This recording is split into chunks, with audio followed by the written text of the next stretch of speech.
Hello students, success coaching classes में आपका स्वागत है। तो आज हम लोग डिस्कस करने वाले हैं क्लास 10 का साइंस का जो आपको फाइनल एग्जाम 20 फरवरी को होगा, उसके लिए मोस्ट इंपॉर्टेंट आपको क्वेश्चन ये एग्जाम के लिए होने वाला है। तो चलिए हम लोग वीडियो को स्टार्ट करते हैं मोस्ट इंपॉर्टेंट क्वेश्चन के साथ। तो सबसे पहला हमारा क्वेश्चन क्या है, दीर्घ दृष्टि दोष क्या है, इस दोष का निवारण किस विधि से आपका किया जाता है। तो याद रखिएगा, दीर्घ दृष्टि दोष क्या है, इसका मतलब क्या है कि आपको सुनने में क्या लग रहा है, दीर्घ दृष्टि दोष मतलब दूर की वस्तु को नहीं दिखता होगा, नज़दीक की वस्तु को दिखता होगा, लेकिन इसमें आपको जस्ट उल्टा सोचना है। दीर्घ दृष्टि दोष का मतलब क्या, दूर की वस्तु को तो दिखेगा लेकिन नज़दीक की वस्तु को साफ साफ दिखाई नहीं देगा। वह दृष्टि दोष जिसके कारण कोई भी व्यक्ति दूर की वस्तुओं को स्पष्ट देख सकता है परंतु परंतु परंतु निकट की रखी वस्तुओं को स्पष्ट रूप से देख नहीं सकता है।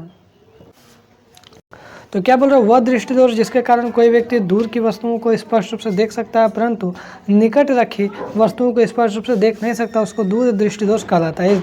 इस दोष को दूर करने के लिए हम लोग उत्तर लेंस का हम लोग चश्मा का उपयोग करते हैं। ठीक है, दीर्घ दृष्टि दोष कितना, 2 अक्षर का, 2 के बाद कितना होता है 3, तो हम लोग उत्तर लेंस के चश्मे का प्रयोग करते हैं। ठीक है, आगे देखिए क्या बोल रहा है, उत्तर लेंस जो है निकट रखी बिंदु या निकट बिंदु पर रखी वस्तु से आने वाली किरणों को इतना अभिसारित कर देता है कि वे नेत्र के अपने निकट बिंदु से आती हुई प्रतीत होता है और प्रतिबिंब रेटिना पर बनता है। ठीक है, आगे यदि हम लोग देखते हैं नेक्स्ट क्वेश्चन क्या है, चुंबकीय क्षेत्र के 3 गुणों को बताइए। ये भी वेरी इंपॉर्टेंट क्वेश्चन एग्जाम के लिए। तो पहला यहाँ पर लिखेंगे, चुंबकीय क्षेत्र रेखा है एक सतत बंद वक्र है। ठीक है, और वे चुंबक के उत्तरी ध्रुव से निकलकर दक्षिणी ध्रुव में जाकर प्रवेश करता मिलता है। पहला गुण लिखेंगे। दूसरा गुण क्या लिखेंगे, क्षेत्र रेखा से किसी बिंदु पर खींची गई स्पर्श रेखा उस बिंदु पर उस क्षेत्र की दिशा बनाती है। तीसरा गुण क्या लिखेंगे, चुंबकीय क्षेत्र रेखा एक दूसरे को कभी भी काटता नहीं है। तो 2 क्वेश्चन हमारा मोस्ट इंपॉर्टेंट हो गया। चलिए उसको हम लोग देखते हैं। तीसरा क्वेश्चन क्या है, ईंधन किसे कहते हैं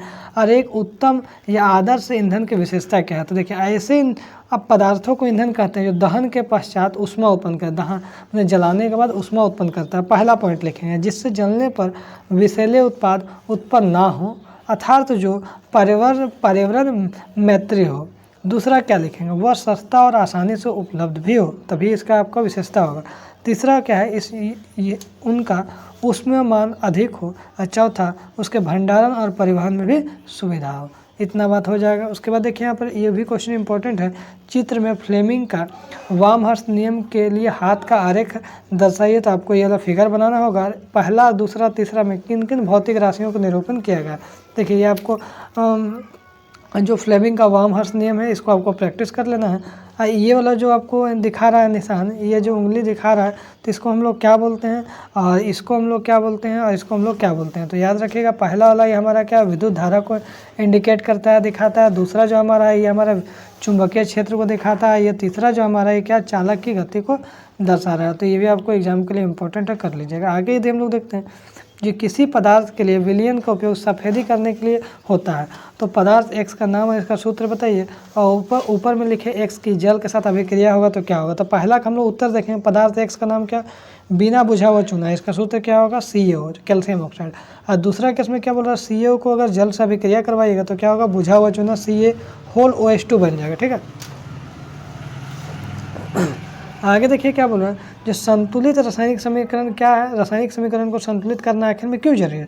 तो वैसा रासायनिक समीकरण जिसमें अभिकारक और उत्पाद प्रत्येक तत्व मतलब दोनों साइड परमाणुओं संख्या बराबर होता है, उसी को हम लोग क्या बोलते हैं, संतुलित रासायनिक समीकरण बोलते हैं। द्रव्यमान के संरक्षण के नियम के अनुसार रासायनिक अभिकारक एवं रासायनिक अभिक्रिया में अभिकारकों और उत्पादों के द्रव्यमान क्या होते हैं, समान होते हैं। इसलिए अभिकारकों एवं उत्पादों के द्रव्यमान को समान करने के लिए समीकरण को संतुलित करना अति आवश्यक है। ठीक है, उसका नेक्स्ट क्वेश्चन हमारा लास्ट क्वेश्चन है, जो ऊष्माशोषी और ऊष्माक्षेपी अभिक्रिया क्या है। देखो, ऊष्माक्षेपी इसमें ऊष्मा निकलता हो और ऊष्माशोषी अभिक्रिया इसमें हम लोग ऊष्मा देते हैं। तो ऊष्माशोषी अभिक्रिया वह अभिक्रिया इसमें ऊष्मा का अवशोषण होता है, हमने ऊष्मा हम लोग दे रहे हैं, उसको हम लोग ऊष्माशोषी अभिक्रिया बोलते हैं। ये वेरी इंपॉर्टेंट है, याद रखिएगा। ये हमारा एक एग्जाम्पल लिख दीजिएगा। आगे देखिए, ऊष्माक्षेपी क्या होगा, इसी रासायनिक अभिक्रिया इसमें अभिक्रिया के बाद, अभिक्रिया हो जाने के बाद ऊष्मा उत्पन्न करता, हमने ऊष्मा निकलता हो तो उसको हम लोग क्या बोलते हैं, ऊष्माक्षेपी अभिक्रिया हम लोग बोलते हैं। ये हमारा एग्जाम्पल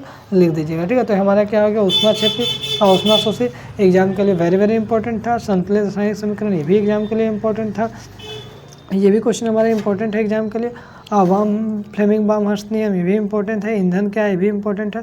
और चुंबकीय क्षेत्र रेखा क्या है भी इंपॉर्टेंट, और ये भी हमारे जितना भी क्वेश्चन था सभी इंपॉर्टेंट क्वेश्चन था। इसी तरह से आगे भी नेक्स्ट वीडियो मिलता रहेगा। तो फिर मिलते हैं हम लोग नेक्स्ट वीडियो में। Thank you so much.